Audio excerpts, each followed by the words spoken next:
So here we are on Holy Week, and it's Tuesday, and the table before us to remind us of the consequential experiences of this week. I mentioned yesterday to David and Susan again to say to you that one of the things that I think most powerful about this week is it gives us a chance to pause at each day, that otherwise we simply go from Palm Sunday to Easter Sunday, and both are celebrations, and they lack, therefore, all of the depth of experience that each day would provide us. And so I'm grateful for this day and for us to remember on Tuesday those events that are leading up to the supper and then the crucifixion before we receive an Easter morning. So thank you for being with me. And as we're talking, one of the things that I thought was kind of most impressionable to me, several events that week that were interesting. The first to me is that Judas bargains with the Sanhedrin. Now that's kind of interesting to me because I always thought that Judas always had it fundamentally in his heart that he was going to betray Jesus. That this is the assent, a proposition that he was going to comply with. But the fact of the matter is, if he bargains, if maybe there hadn't been an appropriate bargain deal that was made between those two entities, Jesus or Judas and the Sanhedrin, then maybe there's not a crucifixion at all. Is that even possible?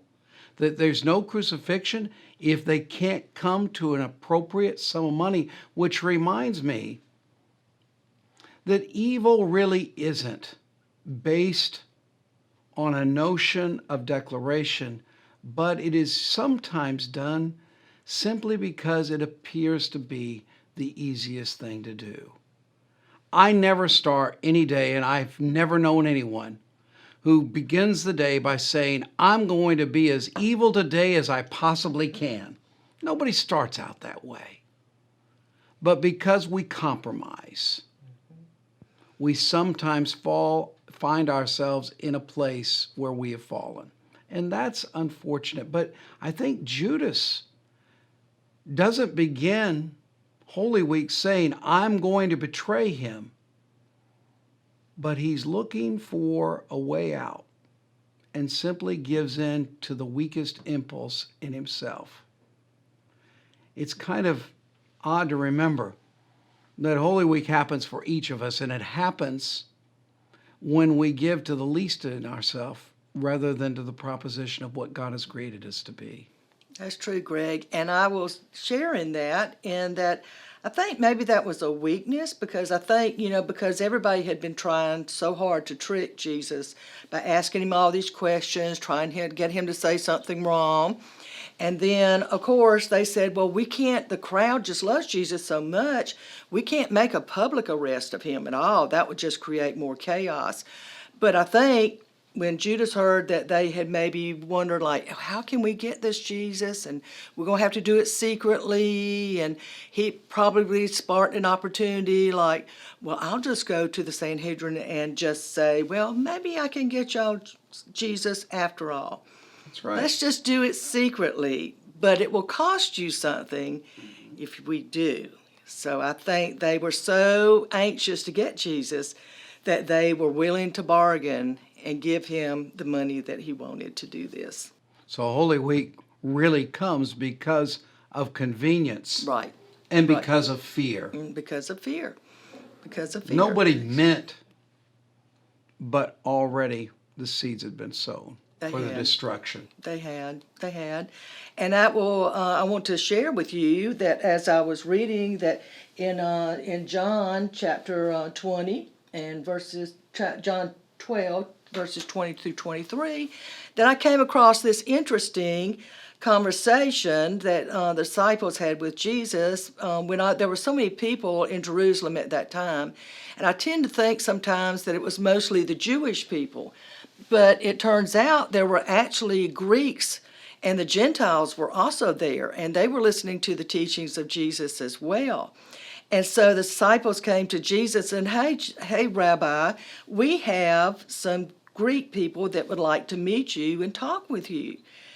And I think that was a sign for Jesus to know that his teachings were not just being heard by the Jewish people, but now it has spread to the Greeks and the Gentiles as well. Yeah, it's fascinating what the Gospel of John discloses there in the 12th chapter. It is. Because remember, the Passover is a Jewish festival.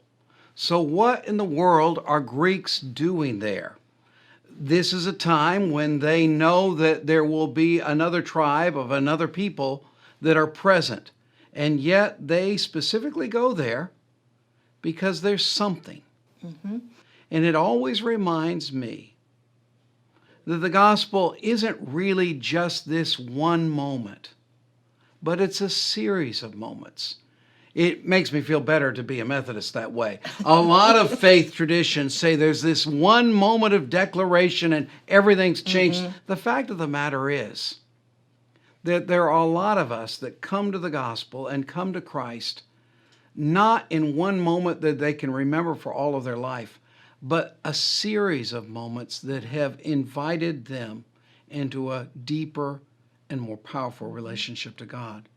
There were Greeks that were there. They may not have even known why they were there, but there was something that was in them that desired to know him. There was. And I think that gave an affirmation to Jesus because he said it's time for the Son to be glorified. And I think that gave to him that the seed has been planted. It's time for me to continue my journey. And, of course, we know the rest, that the disciples will continue to work, which it goes on to us even today. We continue that seed to be planted in our world today. That's right. The fact of the matter is that in this week that is holy to us, that any invitation that we offer in any small way, we're simply planting a seed. Right. And how it comes to fruition is to God. But the work of faithfulness is that regardless of what we are certain of how and when it might be accomplished, that if we will simply be part of the work, part of the crowd that followed Jesus, and even the Greeks that were among them. That's right. That there is going to be a day when that work will come to fruition, when God's kingdom will reign. Absolutely. And we all look forward to that day, but until that day, we all continue to be the hands and the feet of Jesus. But another day in this week of Holy Tuesday. Absolutely.